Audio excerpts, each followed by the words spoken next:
and we're gonna get started. Hi, everybody. Today on our new agent training, we're gonna be talking about listing appointments. We're gonna be talking about how to get a listing appointment, how to find a seller who wants to sell their house with you, how to convince them that you are the agent for the job, what to take with you. Should it be a 1 appointment or 2 appointment situation? When to make the ask. That was always the hardest thing for me. In the beginning, would go through a whole listing presentation. I'd be back in my car and I'd be thinking, I forgot to ask them if they wanted to hire me. I forgot to ask them, how am I going to get back in touch with them? Is it going to be weird now when I call them tomorrow? And after a few times of that, I realized I got to get a system in place. I didn't really have it written down as a specific regimen that I was going to use when I went into a listing appointment.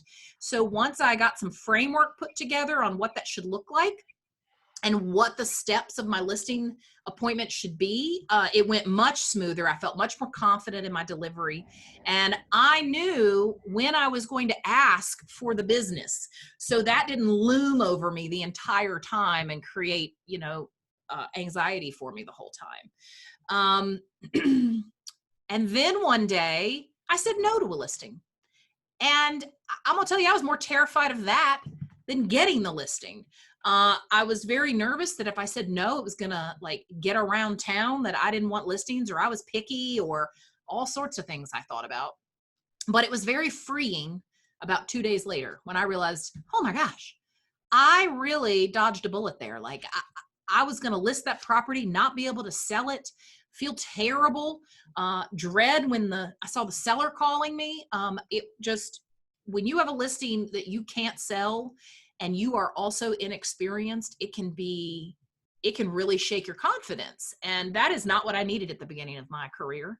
And if you've met my dad, my dad has an overabundance of confidence and charisma. So it's not like he could give me good advice on being, nerve-wracked going into a listing appointment. He'd just say, just go in there and get it, Ashley.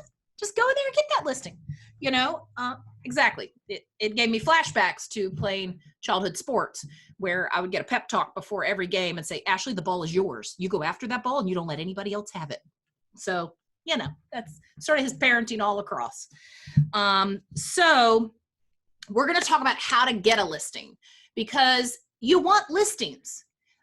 I'm going to argue that listings require less running around, less energy, less time. Truly, you may have a lot of upfront time spent on it, but a lot of it is just in front of your computer at whenever is convenient for you. It could be midnight and you can be labeling your photos and resorting the photo lineup.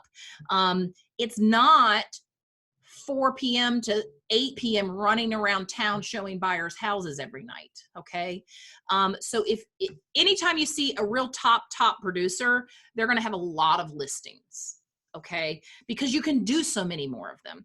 I can do 3 listings in the same time it may take me to find 1 buyer a house, depending on the market. So, and right now, listing agents are really killing it because the listings, if they're priced correctly and in good condition, they're selling within 48 hours. So it's a very fast. A couple of months ago when it was really moving fast, I had a couple of listings that I knew I was going to put on the market Friday morning. We were going to hold all offers until Sunday evening, and I was going to meet with my sellers on Sunday evening, and we were going to pick an offer. That was some easy listing time, because I didn't really have to do anything. I had to get all my upfront work done, and then I just had to, field phone calls for 2 days and meet with my seller and pick an offer. You can do a lot of listings compared to working buyers. So how do you get one? Well, you need to specifically have your eye out for people who may be getting ready to sell their house. You need to ask the question, right? You need to actually do the research. So if you're farming a certain area, and by farming, I just mean your own neighborhood. If you notice in your own neighborhood that somebody is putting a lot of trash out by the curb, like we just helped my sister get her house ready for an appraisal because she was doing a refinance. Not one real estate agent noticed in 3 weeks that we were putting trash out by the curb, doing all the, deferred yard work, doing a lot of painting. Not one realtor approached us during that 3 weeks. And I was ready for it. I was ready for an area realtor to come up and say, hey guys, just noticed you're doing a lot of work on your house. Are you guys getting ready to sell? It didn't happen. We were there almost every night for 3 weeks and all weekend for 3 weeks. By the way, they got their value. Woohoo! So they're getting enough money to remodel their kitchen out of their refi, which is awesome. But I was very surprised when nobody approached us. Had I been in that neighborhood regularly and noticed that that was happening, I certainly would have knocked on the door and said, hey guys, I'm your neighbor from down the street, or I work a lot in this neighborhood. I noticed you guys are doing a lot of spring cleaning on your house. Are you guys thinking about selling? Because that is a sign of somebody getting ready to list their house, right? You'll see it sometimes where the house is overgrown and nobody's around, and then there's a lot of 1970s stuff by the road. Well, that's probably because someone has moved into a retirement home and the children, the heirs, are trying to figure out what to do with the property, and it's going to take a while for them to clean it out. It's not going to be ready to list immediately, but you can go ahead and start that conversation with them. Go ahead and provide them your advice, and say, hey, do you want me to come in and just kind of look around and see what I think I would upgrade or not upgrade, or what you should spend your time on or your energy on? And they may appreciate that. They may tell you to go away, but you got to have a tough skin in real estate. That's okay. Give them your card anyway. And they may get overwhelmed in a week and say, are you still willing to come give us some advice about the house? Don't burn any bridges, obviously. And when you have had those conversations and they invite you to come in and look at the house, go ahead and start running through your mind what is going to actually bring extra value to the house. Repainting the whole house is cheap, okay? Especially if they're willing to do it themselves. And it really will open up the viability of that listing selling quickly if it has a fresh coat of paint on everything. Now, if there are hardwood floors under the carpet and the carpets are really old, advise them to take a peek and see what condition they're in under there. If they look like they're in great condition, tear those carpets out, and you don't have to refinish the hardwoods. Just get them shined up really nicely, and then you can present that there are hardwood floors in the house. There are other things like updating a kitchen. I'm not necessarily going to update a kitchen.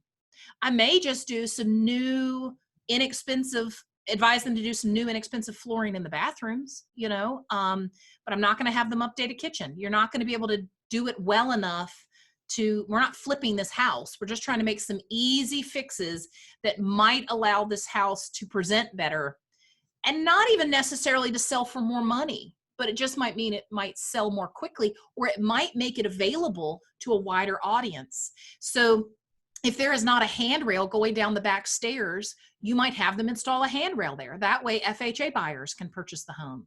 That's going to come up in an appraisal later anyway. If there are no appliances in the kitchen, you may recommend they buy some cheap appliances and put the appliances in there so that it can qualify for the widest range of buyers. If you've got a buyer who can't afford to buy appliances, they may choose a house that has appliances over yours. It may even cost more money than your house, but if the appliances are coming with it, they don't have to come out of pocket to buy $3,000 or $2,000 worth of appliances. Instead, they can buy the more expensive house because they're qualified for the loan and the appliances come with it. So those are things that as you're going through the house and looking at the potential listing, you may want to keep an eye to see how can you make this house appeal to the widest audience possible. When you get the appointment, what are you going to take with you? I would love to tell you, I think I can do a listing appointment in a one-shot listing appointment. I don't know the condition of the home. I can look at, if I'm lucky, past listings where it's been on the market previously and get an idea of what I think the home is worth. But ultimately, I'm not going to know until I get there what the condition of the home is. So if I go in with a CMA, and I've done this, I've gone in with a CMA and kept it in my bag because I get there and the house is not either in as good or it's in better condition than I suspected it was. And I do not want to insult them or get their hopes up. So if I'm coming in, you know, cold with a $250,000 comparative market analysis, and I get in there and they've actually remodeled the entire basement, I'm not going to insult them by showing them that I think their house is worth $250,000. I can tell them I didn't realize the basement was fully finished, but they see that $250,000 and that's going to stick in their head as to what I think their house is worth. And so now I'm somebody who doesn't know what I'm talking about. So I'm going to leave that in my bag and not pull it out. And so now I really have evolved to a 2 appointment listing strategy where I'm going in and I'm saying to them, hey guys, I'm just taking notes today. And I'm going to go then look at comparatives. I need to make notes of what upgrades you've made. What have you done to the property since you've purchased it? Another question I'm going to ask is, what made you buy this house? That is going to be a very critical question to ask because it is likely the same thing that's going to cause the next buyer to buy the home. So you may not understand that there's a park just half a block away that you didn't know about, or the greenway is very nearby. You should know these things, but it may be something more property specific where they say, well, you know what? The yard was already fenced. There's already a doggy door. We already have the basement finished. And so we've got a rec room down there or a gym or whatever it is. There may be something that specifically appealed to them. So that is going to be an important question for you to ask. Once you have gotten all this information and you've taken notes, I'm going to go get the CMA prepared for them. Now, when I go back, and sometimes I want to schedule this as quickly as possible. So when I'm leaving that first appointment, I'm going to say, hey, I'm going to go do my homework, get my CMA ready. Can I come back tomorrow at the same time? Or can I come back this evening at 5 o'clock? I'm going to get back there as quickly as possible. Okay. They're going to come out of that meeting with me and they're going to have a conversation about whether they liked me or not, whether they built any rapport with me or not. I don't want to let that cool off. So I'm going to get back there as quickly as I can. And this is my strategy. This does not mean this has to be the strategy for everyone. If you want to do it in a 1 appointment situation, you are welcome to. More power to you. This is what has worked for me over the years. I'm generally very successful in the listing appointments I go to, but that also comes from just being very knowledgeable about the market and spending some time on that comparative market analysis to make sure that we price it right. I am not always going to get it right. And even when I get it right, sometimes they're not going to listen to me. So I try very hard not to take overpriced listings. It certainly still happens sometimes. Okay. So when I come back and I'm chatting with them, I'm going to talk to them about what I think their home is worth. And then a strategy I've picked up is if there are 2 sellers, they're not going to decide on me if I'm sitting there. So one tip I would have is make an excuse for yourself that you need to step away for a few minutes, because otherwise they're going to have their conversation about you after you've left. And I want them to have that conversation while I'm still there. So when I am talking to them about the CMA, I'm going through it with them. I'm showing them the comps that I use. I'm talking to them about how that comp is pricier than theirs, but it's got a 2-car garage and ours doesn't. I'm going to go through all that with them. And then I'm going to say, you know what, guys, I'm so sorry. I'm going to have to take this phone call real quick. I hope you don't mind. I'm just going to step outside. Or I'm going to say, you know what, can I get one more look at the basement rec room? And if they stand up to go with me, I say, no, just stay here. I'm just going to run down there. I want to just take a couple more pictures so that I remember what it looks like. And then I'm going to go away for about 4 to 5 minutes. The purpose of that is I want to give these 2 sellers the opportunity to say, well, what do you think? Do you like the price? Do you think that's fair? Do you think it'll sell for that? What do you think? Do you think, she's capable? Do you think she's going to be able to market the property properly? Can she get it sold? Do we like her? Is ultimately what they're going to be asking themselves. If I let them have that conversation while I'm not present, then they are more willing to go ahead and commit to the listing with me. And then this was really a mind trick for myself because I was very nervous trying to figure out when to say, okay, guys, do you think I can have the listing? Do you think you can trust me to take care of your biggest asset.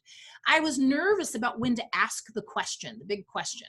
So I had to design for myself a time when I knew I was going to ask, because then that let me relax a little during the rest of the listing presentation. And I was able to know that is when I'm going to ask the question.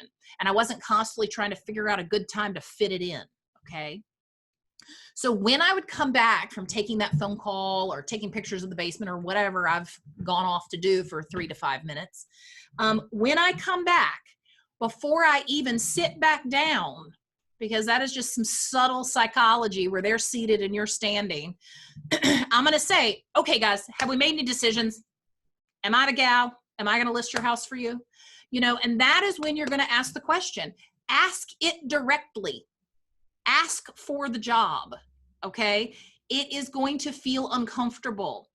And they may say, you know, we don't know yet. And say, that's okay. I know this is a huge decision. You know I can sell your house.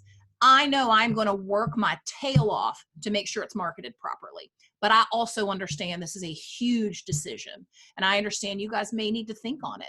So how about this? I'm going to call you in the morning and I'll just touch base with you and see if there's anything else I can give you to help you feel confident that now's the time to list your house. I'm not going to say whether to list it with me or not, because I don't want to plant any seeds of doubt.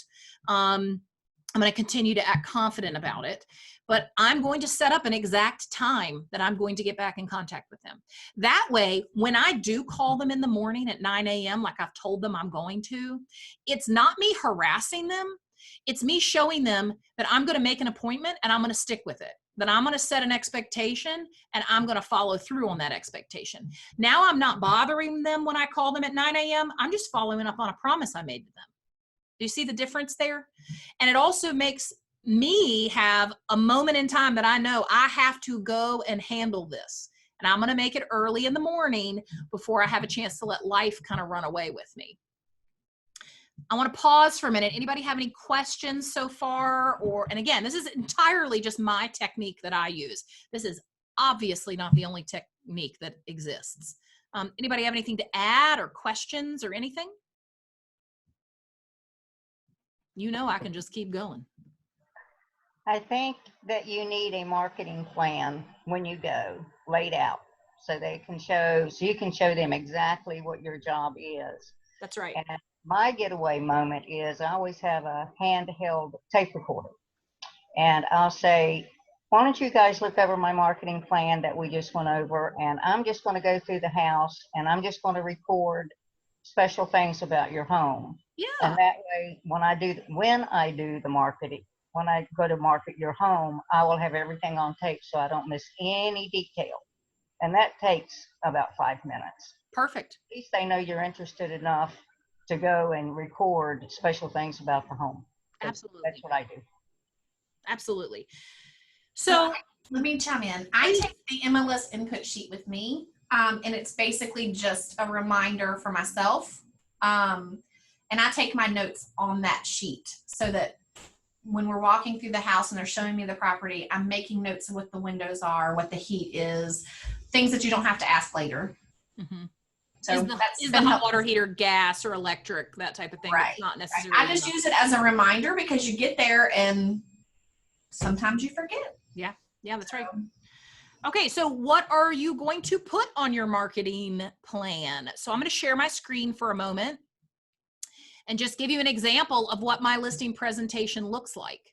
So this listing presentation has evolved over the years, obviously, but exactly what Samantha says, I have to illustrate the value I'm bringing to you. My job is that by the time I leave that listing appointment, our firm does 6% brokerage for listings.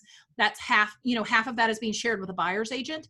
But my job and my goal is that when I leave, they're going to think that the 3% I'm earning on this listing is a bargain because I am going to do all of these items. And really you're illustrating to the listing agent, to the seller who may think all you're doing is putting a yard sign in the yard and throwing it on the MLS. I'm illustrating, oh no, behind the scenes, I am working every day on your listing. I am pricing it properly. so that it doesn't get stigmatized by being on the market too long. I'm making sure that I have put it in front of the widest audience possible. And here is exactly how I'm going to do that. So on my listing presentation, my first page is just who I am, why you would want to use me. Essentially, it's my resume and my areas of expertise. Now, if you do not have a resume that is terribly old, I obviously benefit from having been in the business for a long time. If you don't, put in your resume stats about the company. You know, we have 140 agents. We have 2 offices. We serve the entire Roanoke Valley as well as the New River Valley and Lynchburg.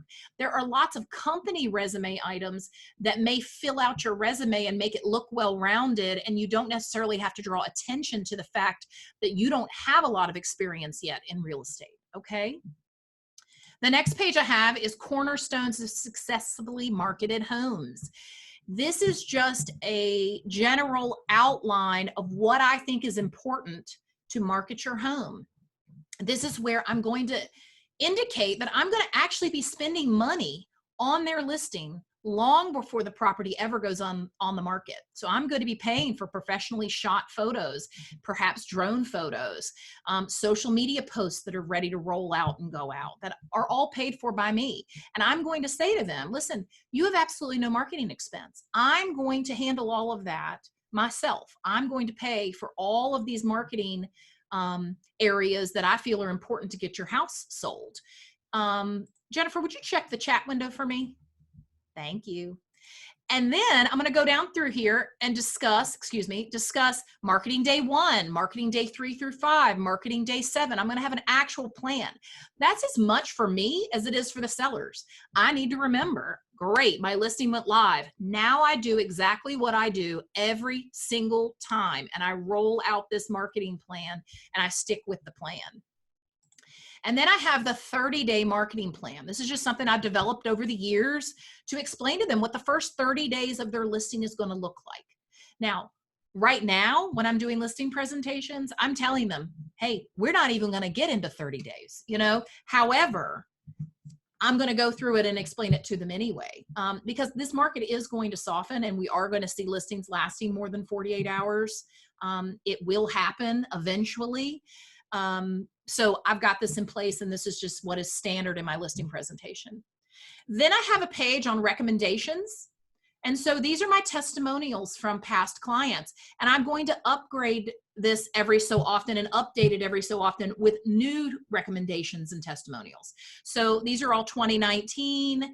This should go on your to-do list at the beginning of the year of time to freshen up all of my marketing materials. So I need to be asking for more recommendations. I need to ask for recommendations every time I have a closing. And then I'm going to cherry pick the ones that I think make a nice representation. And I'm probably not going to do more than 3, but I want it to show, I'm going to select them in a way that makes sure it's exhibiting many of my strengths as a listing agent. So it might be one about my communication. It might be another one about pricing the house right. It might be another one that's tailored more to being a buyer's agent, because I may also be pitching to these sellers that I would like to help them find their next home, okay? And then lastly, I'm going to include my quote unquote signature sales from the previous year. So I'm not really even going to put a ton of details on here. From this page, from these photos, you can tell that, you know, the style of home that I've been selling. Obviously, I can tailor this very easily by swapping out the photos to be more in line with the listing I'm petitioning for. So if I'm trying to get a $150,000 home listed, I may swap these out for homes that look more similar to that home, just to illustrate that I know how to sell $150 homes. I know how to sell $80,000 homes. I know how to sell $500,000 homes. So this is infinitely customizable now. I'm doing it on Google Slides. You can do it on any sort of Google Doc or whatever. And it's as simple as clicking on that and swapping out that photo. Very, very easy. I am actually going to make this listing presentation available on a Google Drive that I'm going to be sharing shortly with the whole firm. That way you can pop in here and you can customize it to yourself, swap my photo out for your photo, change the name to be your name, change your stats, and you can very easily just sort of start using this as a framework for a listing presentation. If you're a new agent and you haven't developed one in the past, you're welcome to use it. Any questions on that so far? I'm going to stop sharing that screen. So Amanda was asking if we had a document that had the company stats, and I just told her that we'd get it updated and emailed out. Yes, we do have one. I can update it, and I will put it on that Google Drive that we're going to be sharing with everybody. I've been heavy loading that thing with lots of documents you may want, even things as simple as what documents should go in a listing package. So it's going to just have a list of the documents and when and under what situations should you be using those documents. So I promise that's coming out soon. The last bit I have on this specific topic is when to walk away from a listing. So I have absolutely walked away from listings before, and I will do it again in the future. It is much easier to walk away from a listing than it is to terminate one later. There's a lot of strife that comes with terminating a listing. It also is a bilateral contract. It requires the seller to say okay to you terminating their listing. And so it's much easier to walk away from one. I had an agent in here at my desk last week who was saying, I don't want to take this listing. I think I'm gonna, but I don't want to. And here are all the reasons why I don't want to. The house is in poor condition. The sellers are unwilling to do any sort of clean out on the property. The sellers have an unrealistic opinion of what the home is worth. It is not going to show well. It is not going to photograph well. She is a new agent, so she is inexperienced in sort of taking the bull by the horns with an ornery seller. There are about 15 red flags on this listing, and I was counseling her that this sounds like the perfect home to refer to a more seasoned agent who's going to be able to come in there and sort of strong arm this seller for their own good. And also, it may be time to say no to your first listing, you know.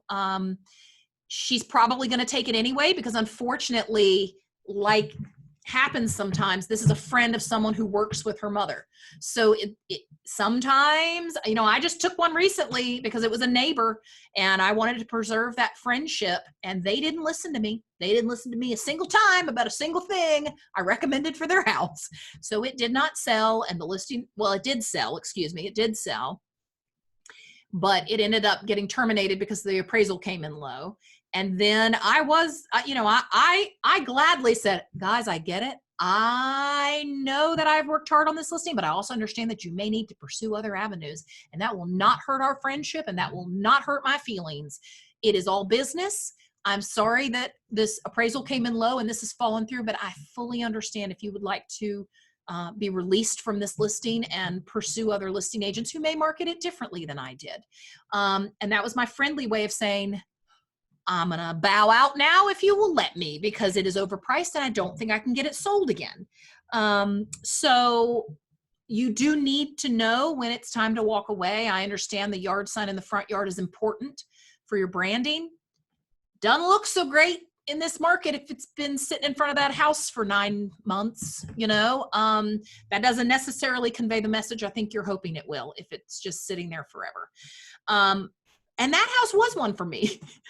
People on Facebook just kept saying, like, can't believe this house isn't sold yet. Why haven't you sold this house yet? You know, it was a cool house. It just wasn't necessarily priced right. So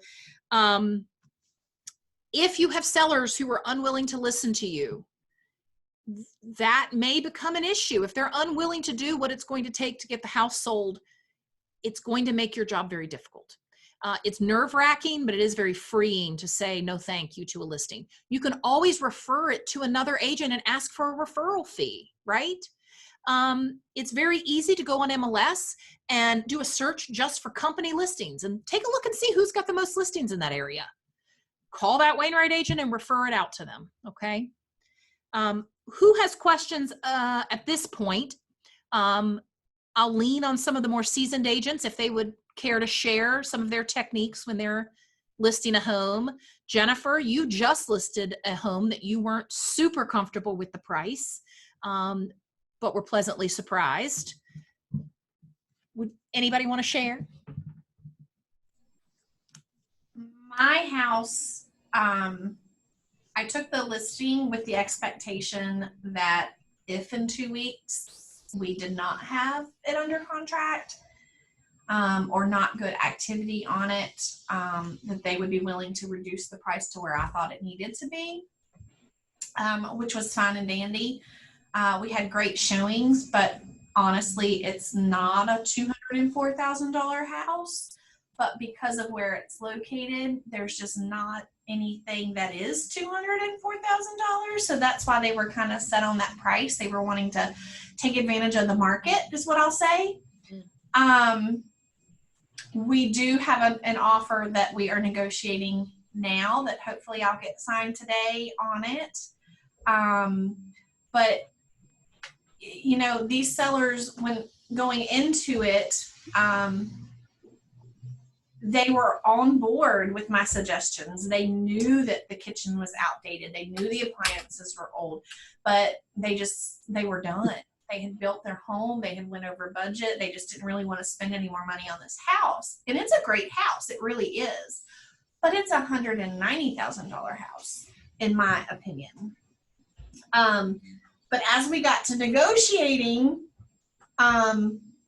they were not very reasonable. And it kind of was a switch for me. And I had already made up my mind that, you know, if we can't get this worked out, you know, I may not be able to keep this listing because we are so close, yet they were being very distant, that I'm like, am I ever going to be able to get them where they needed to be as far as the contract was concerned, if that makes sense?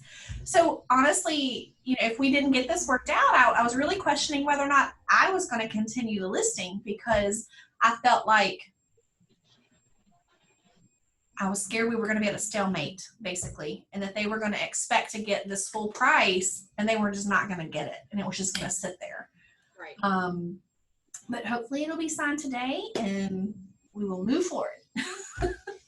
Well, and another technique too, and I recommended this to the agent who came in and was asking me about this.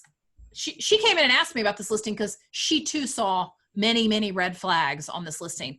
And so I said to her, consider saying to them, listen, I understand this is an estate sale and that you really, truly need to squeeze as much seller proceeds out of this house as you can.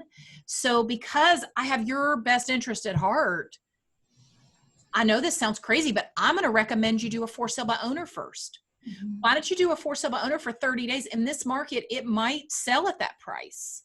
And then say to them, I'll stay in touch with you. And if it doesn't sell as the for sale by owner, then we can look at listing it on the market. What this is going to do is it's going to allow them to try out that price at market and have the market tell them that their house is not worth that, or their house needs this, that, or the other. And honestly, if it sells at that price, the appraisal may not come in at that price. But it will allow them to let the market educate them first.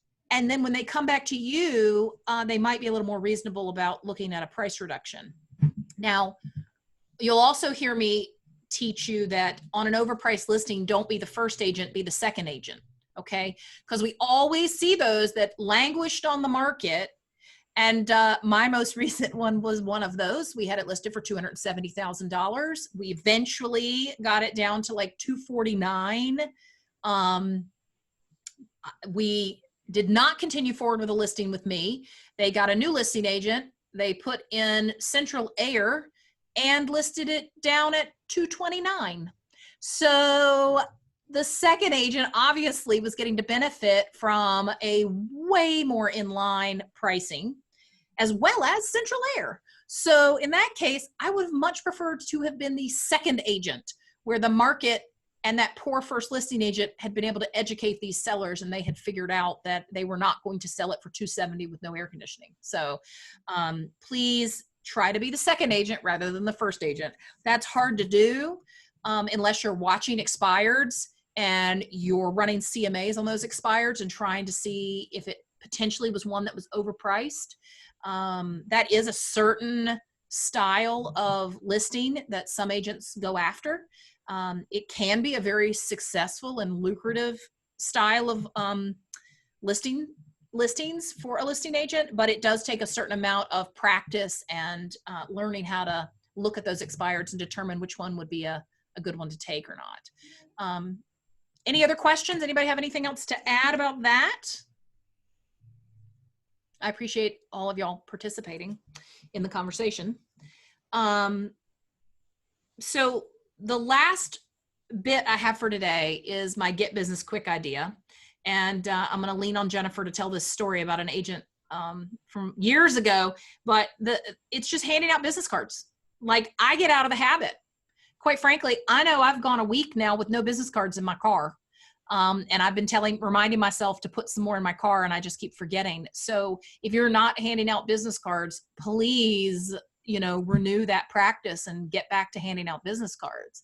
And Jennifer, I'll have you tell that humorous story. This is not me telling you to do this. This is just a humorous story. No, it is. And it's just an example of, going through life on a daily basis. You meet a lot of people. You have opportunities to be in front of many, many, many, many people. Now with coronavirus, maybe a little different, but still.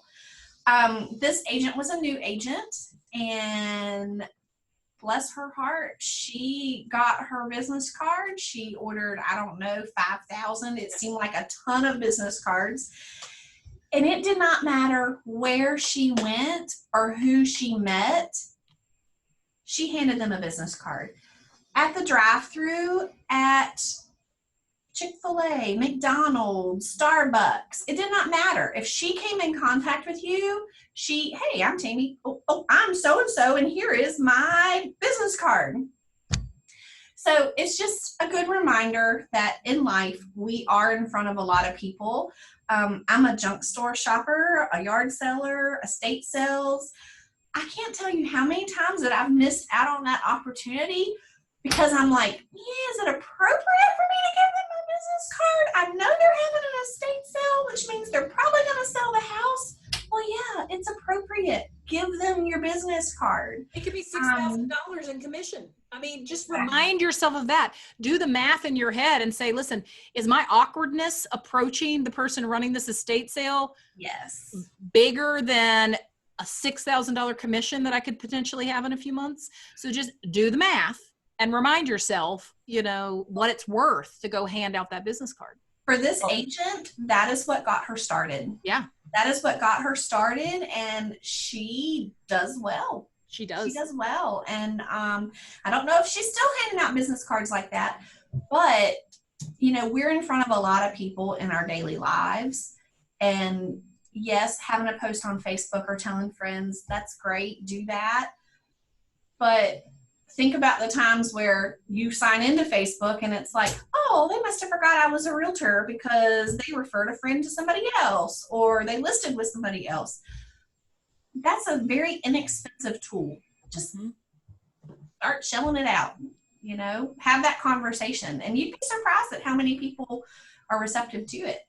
So, agreed. I was at the doctor's and had to be over there for a while, and I had a nurse coming in to see me, and we just got on a conversation of, I told her I was a real estate agent. She's like, oh, really? Well, I have a question.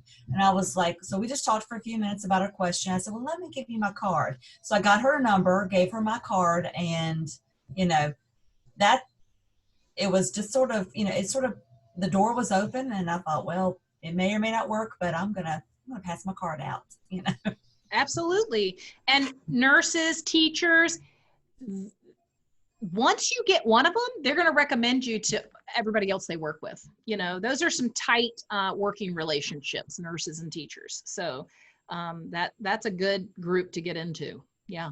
Yeah. All right. That's all I have for today, unless anybody has any new business or anything they want to add or questions they want to ask. I reminded everybody on the last call that the RVAR discount for your annual dues, that $50 discount is going to expire. The last day to pay your dues and get that $50 discount is November the 2nd. So take advantage of that if you can. I know they're not really due until the first of the year, but $50 is $50. Oh, and I have another form I'll make available to you guys. I used it 15 years ago. It's called the Hot 100 list. And it literally is just 100 people you know and you interact with in your life that you may not have thought about, that you may want to send a little Facebook message to, or a business card to, or a postcard to say, hey, you've been cutting my hair for 10 years. If you ever find that you want to buy a house or you want to sell your house, would you think of me? Okay, so I'll make that Hot 100 list available. It is just a good exercise to go through it and remind yourself all the people you do know. Okay, all right, gang. I appreciate you being here.